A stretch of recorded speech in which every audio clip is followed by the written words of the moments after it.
안녕하세요. 제 말을 동네 개 짖는 소리만큼도 신경 쓰지 않으시는 어머님과 그런 어머님을 싸고드는 남편과 이혼했습니다. 지금도 그때를 생각하면 가슴이 쿵쿵 뛸 정도로 스트레스를 많이 받았어요. 이렇게 사연을 쓰는 것도 어디다 털어놓지 않으면 화병이라도 걸릴까 싶어서고요. 남편과 저는 직장에서 처음 알게 되었습니다. 저보다 2년 늦게 입사한 남편은 옆에서 보기에 일에 있어서 의욕도 넘치고 주변 사람들과 대인관계도 좋은 신입이었지요. 하지만 제가 느낀 건 딱 거기까지였고 이후로는 남편에게 큰 관심을 두지 않았네요. 제가 일욕심이 많기도 했고 애시당초 회사 내에서 연애 같은 건 안 할 작정이었습니다. 입사 당시 선배들이 말해주길 회사에서 사내 연애하는 걸 굉장히 안 좋게 생각한다며 웬만하면 남자는 밖에서 만나라고 했었거든요. 하지만 저와 달리 남편은 저에게 관심이 많았던 모양입니다. 처음부터 저한테 대놓고 들이대는 건 아니라서 잘 몰랐는데 언젠가부터 주변에서들 남편이 저에 대해 묻고 다닌다며 귀뜸을 해주더라고요. 그러다 제가 이직을 하게 되었고 남편도 그 소식을 들었나 봐요. 제가 마지막으로 출근을 했던 그날 옮기게 된 회사는 어디냐, 왜 이직하는 거냐 시시콜콜한 것들을 묻더니 이제 회사를 떠나는 거니까 우리 데이트해도 되지 않냐고 단도직입적으로 묻더라고요. 조금 지나치다 싶을 만큼 저돌적인 남편의 태도에 당황스러웠지만 동시에 이 남자 도대체 뭐지 싶어서 솔직히 좀 궁금했달까요? 그렇게 저희는 회사 동료가 아닌 남녀로서 데이트를 하기 시작했습니다. 남편은 자상하고 속이 깊은 사람이었기에 같이 있는 것만으로도 큰 힘이 되었습니다. 제가 너무 바빠서 자주 만나지는 못했지만 그래도 큰 다툼 없이 다른 연인들처럼 알콩달콩 예쁜 연애를 했어요. 그러다 사귄 지 1년이 되었을 무렵 남편에게 프로포즈를 받았습니다. 솔직히 말하자면 저는 그 자리에서 바로 좋다고 대답하지 못했네요. 남편을 사랑하는 마음과는 별개로 제 커리어에 대한 욕심 때문에 지금 바로 결혼을 하는 게 맞는 건지 쉽게 결정을 내릴 수가 없더라고요. 그런 저에게 남편은 실망한 기색을 보이기는커녕 든든한 울타리가 되어주겠다고 했습니다. 그리고 순진했던 저는 그 말 하나만 믿고 남편과 결국 부부의 연까지 맺었던 거지요. 결혼 전 남편과는 길다면 길고 짧다면 짧은 1년이란 시간을 함께 보냈지만 시댁 식구들을 만나지는 못했습니다. 제가 이직을 하자마자 남편과 연애를 시작했던 탓에 시댁 식구들까지 만나고 할 정신이 없었던 게 가장 큰 이유이지요. 참고로 이직을 해온 지금 직장은 동종업계에서도 5손가락 안에 들 만큼 경쟁력 있는 소위 잘 나가는 회사입니다. 그리고 저는 이곳에서 하루빨리 인정을 받아야 한다는 부담과 긴장 때문에 다른 일에는 도통 눈을 돌리지 못했고요. 그렇다 보니 본격적으로 결혼 준비를 하면서 한번 상견례 때 한번 본 게 전부입니다. 하지만 결혼식을 올리고 나서야 진작에 시부모님 되실 분도 몇 번 만나보고 어떤 집안인지 좀 살펴볼 거라는 후회가 들더군요. 저희 시댁은 제가 주변에서 보고 들은 시댁들과는 아예 차원이 달랐으니까요. 돌이켜 생각해보면 상견례 때도 어머님은 그렇게 가족 간의 협동과 화합, 공동체 정신 뭐 그런 것들을 강조하셨습니다.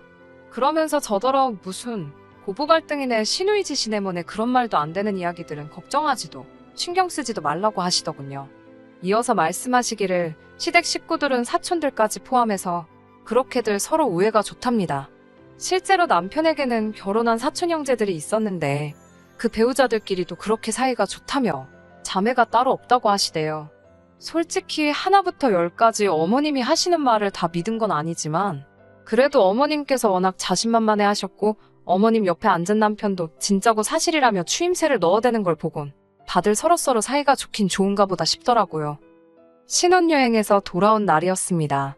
시부모님께 인사를 드리러 시댁에 들렸는데 어머님 아버님과 시누는 물론이고 시이모님 내외, 시숙부 내외 그리고 그분들의 자식들 죄다 모여있더라고요. 며칠 전에 결혼식에서 이미 다 인사드렸는데 왜 또 이렇게 모인 건가 싶었고 그때 어머님께서 오늘은 정말 행복한 날이라며 말문을 여셨습니다. 뭐 온갖 미사역으로 가득한 서론을 한 5분쯤 들었을까. 피곤하고 도무지 하시고자 하는 말씀이 뭔지 알 수가 없어서 답답하던 그때 어머님께서 계모임 이야기를 꺼내셨습니다. 어머님께서 말씀하신 계모임이란 매달 한 사람당 20만 원씩 걷어서 가족 간에 돈이 필요한 사람이 있으면 융통할 수 있도록 도와주기도 하고 그러는 거라 하셨지만 굳이 왜 가족 간에 금전거래를 해야 하는지 싶더라고요. 제가 만약에 돈이 필요하지 않은 사람은 안 해도 되는 거냐고 물었습니다. 그러자 어머님께선 그건 참 이기적인 거라며 말이 개모임이지 가족 회비 같은 거라고 생각하면 된답니다. 실제로 그 돈으로 가족끼리 모여 외식도 하고 여행도 다니고 그런다고요. 남편에게 이런 모임이 있다고 왜 말하지 않았냐 물으니 자기는 다른 집들도 다 이런 줄 알았답니다. 그러면서 나가보면 알겠지만 맛있는 거 먹고 놀고 쉬다 오는 거라고 진짜 재밌다대요. 하지만 제가 직접 겪어본 이 모임은 정말 거지 같았습니다. 일단 외식이 아닙니다. 어머님과 이모님께서 특히나 이 인원수가 다 나가서 사 먹으면 돈이 얼마냐며 늘 해먹기를 고집하셨는데 알고 보니 그게 저하고 사촌동서들한테 만들라는 이야기더라고요. 처음 그 일을 당한 건 시이모님 댁에서 있었던 모임에서입니다.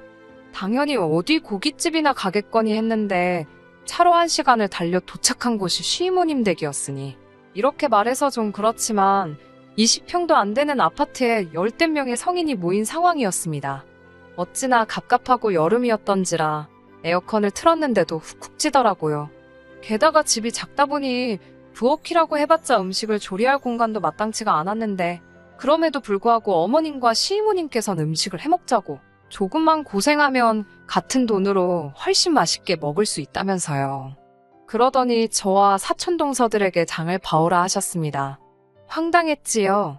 그뿐만 아니라 어머님께선 며느리 솜씨 좀 보자며 실력 발휘를 해보라 하시는 게 아니겠어요. 저는 솔직하게 말씀드렸습니다. 간단한 음식, 후라이라던가 김치찌개 정도밖에 못한다고요. 그러자 어머님께서는 가족들 모아놓고 꼴랑 그런 거나 먹자는 거냐며 시집 오면서 음식하는 것도 안 배웠냐고 사람들 앞에서 저를 나무라셨습니다. 그리고는 어쩔 수 없다는 듯 음식은 사촌동서들이 할 것이니 저에겐 설거지나 하라시대요. 어이없이 욕을 먹은 것도 서러웠지만 제가 알기로는 모두가 똑같이 20만 원씩 냈는데 왜 일하는 사람 따로 먹고 노는 사람 따로인지 납득할 수가 없었지요. 이런 모임이 두어 번 더 반복되었을 땐 더는 참을 수가 없었습니다. 매번 패턴이 사촌동서들이 음식을 하고 저 혼자 10명도 넘는 인원이 먹어치운 그릇을 정리하는 시기였는데 진짜 너무 열받더라고요. 가뜩이나 내키지도 않는 모임인데 어거지로 끌려와 일만 한다고 생각해보세요. 참다 못한 제가 사촌동서들에게 이런 상황에 불만이 없느냐고 슬그머니 물었습니다. 두 사람이 보인 반응은 정말이지 뜻밖이었어요. 저더러 왜 그렇게 심사가 뒤틀렸냐는 식으로 저를 마치 이상한 사람 보듯이 했으니까요. 뿐만 아니라 오히려 이렇게 가족들끼리 자주 보고 하면 친해져서 좋지 않냐고 되묻기까지 했고요. 도무지 말이 통하지 않겠다 싶어서 대충 얼버무리고 대화를 끝냈습니다. 사촌동서들하고 힘을 합쳐 어떻게 집안 분위기 좀 바꿔볼랬더니 그것도 사이즈가 안 나오더군요. 이후로 3주가 채 지나지 않아 다시 모임이 잡혔고 저는 남편에게 도저히 더는 못 참겠다 했습니다. 남편은 어쩔 셈이냐 물었고 저는 원하면 당신 혼자서 다녀오라고 했어요. 나는 회사 일도 바쁘고 친정부모님 만나기도 힘든데 한 달에 한두 번은 꼭 시댁 식구들하고 어울려야 한다니 너무 스트레스라고 솔직히 털어놓았지요.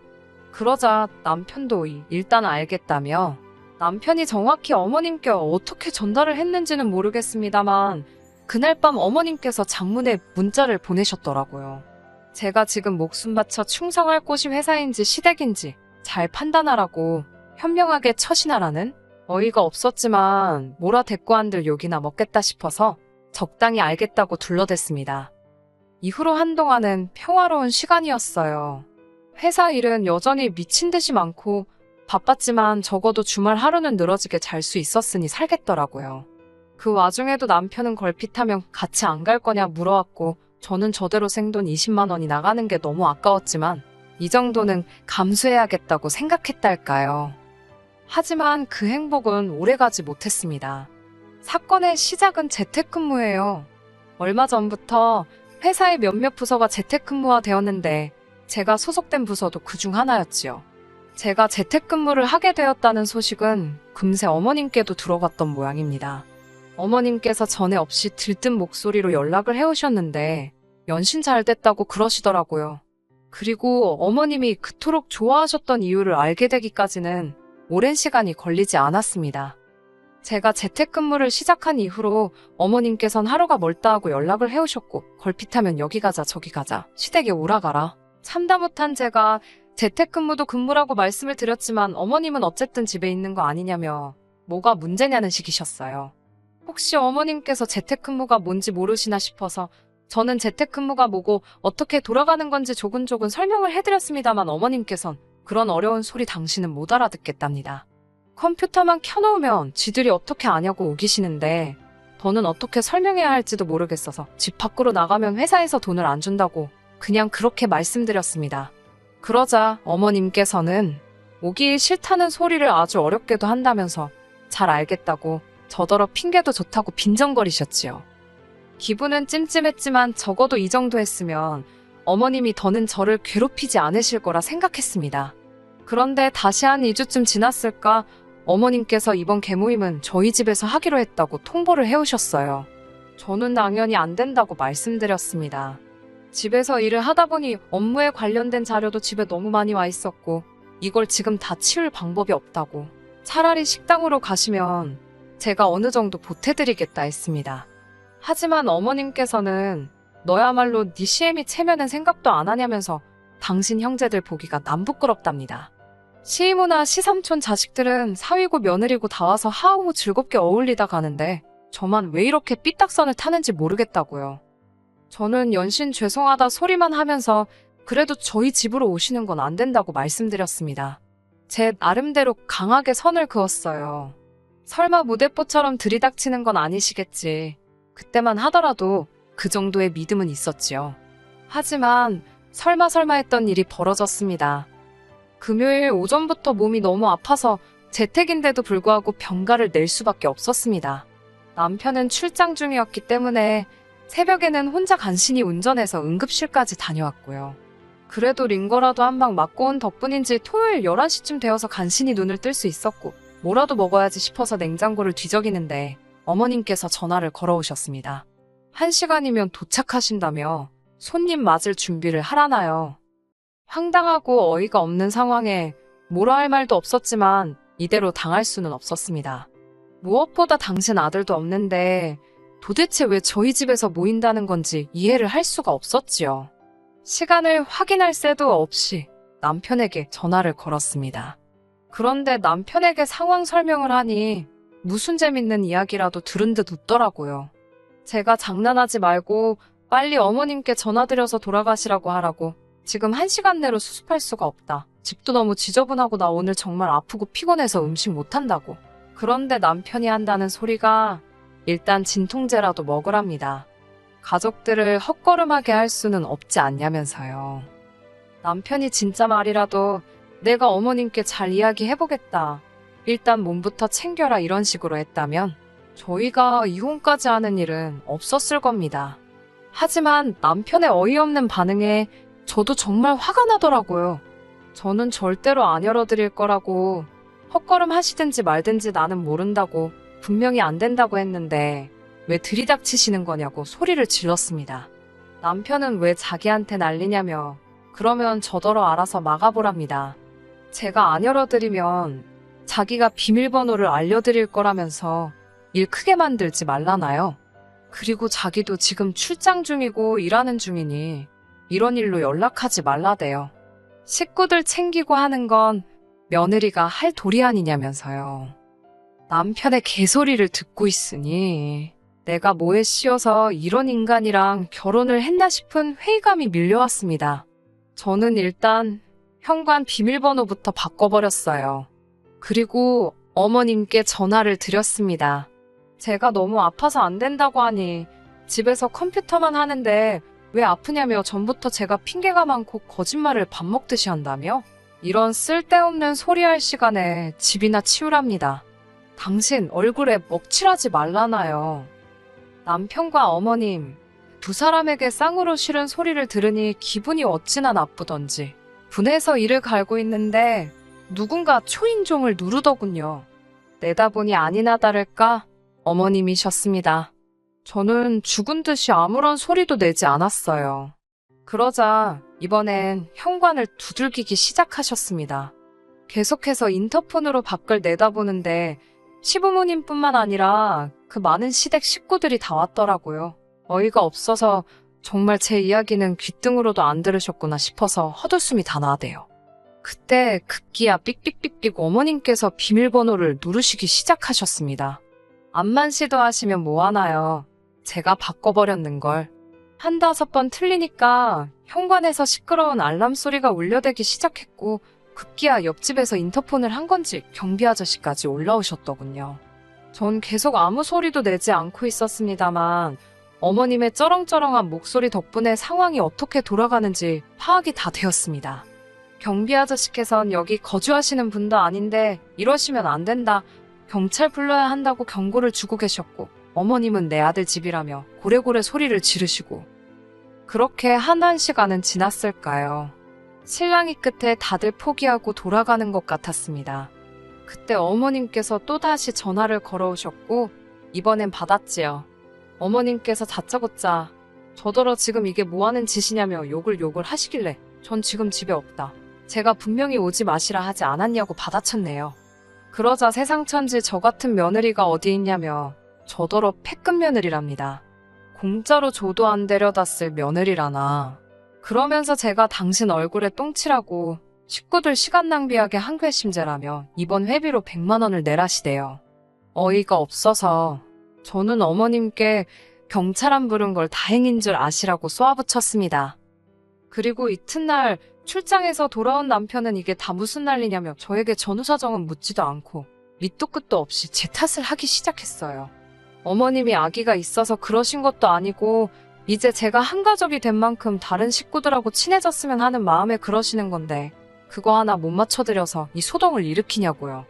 그런 남편에게 제가 친해지긴 뭘 친해지냐고 나는 가서 밥도 먹는 둥 마는 둥에 설거지만 하고 온다고 평일 내내 일하느라 힘들어 죽겠는데 그거 하루 쉬는 것도 시댁 식구들하고 불편하게 고생스럽게 보내는데 뭐가 친해지는 거냐고 소리를 질렀어요. 그러자 남편이 재수씨들은 아무 불만도 없다던데 거긴 맨날 생글생글인데 저만 왜 이러냐입니다. 회사에선 그렇게 묵묵히 맡은 일 잘하고 그래서 좋게 봤던 건데 왜 이렇게 불만이 많냐고 자기가 속았다나요? 그러면서도 이 개모임에 아무나 들어오는 거 아니라고 우리 가족이라는 걸 인정해주는 거라면서 영광스럽다 생각하면 안 되겠냐입니다. 영광 같은 소리 안에 저도 모르게 그런 말이 절로 나왔습니다. 남편도 그 소리를 들었는지 저더러 지금 뭐라 한 거냐면서 개모임에 있기 싫으냐입니다. 전 싫다고, 너무 싫다고 제발 좀 빼달라고 했어요. 돈도 내기 싫다고 돈 내고 일하고 내가 약 먹었냐고. 저도 화가 나니까 악을 쓰며 말하게 되더라고요. 남편이 한참 듣고 있더니 그럼 이혼하자입니다. 자기는 제가 이렇게 불만이 많고 가족 간의 불화를 야기하는 걸 가만히 보고 있을 수는 없다나요. 저도 에라 모르겠다 싶어서 그러자 했어요. 막말로 애가 딸린 것도 아니고 저도 손해볼 것 없었는걸요? 그렇게 남편과 완전히 갈라서게 되었습니다. 막상 결정을 내리고 나니까 그 다음부터는 그냥 시간이 걸려서 그렇지 어려울 건 없더라고요. 짜증나고 성가신 과정이 있긴 했지만 어거지로 뜯겼던 그놈의 갯돈도 받아냈어요. 어이없던 건 이혼하고 나서 동서들한테 연락을 받았는데요. 한다는 소리가 좋겠다며 부럽답니다. 못하면 니들도 들이받으라고 한 소리 해줄까 하다가 냅뒀습니다. 지 팔자 지가 알아서 하는 거지요 뭐. 저도 앞으로는 다시는 팔자가 꼬이지 않도록 정신 바짝 차리고 살아야겠어요. 끝까지 들어주셔서 감사합니다. 오늘의 사연은 여기까지입니다. 구독과 좋아요, 알람 설정 부탁드리고 더 좋은 사연으로 다시 찾아뵙겠습니다. 감사합니다.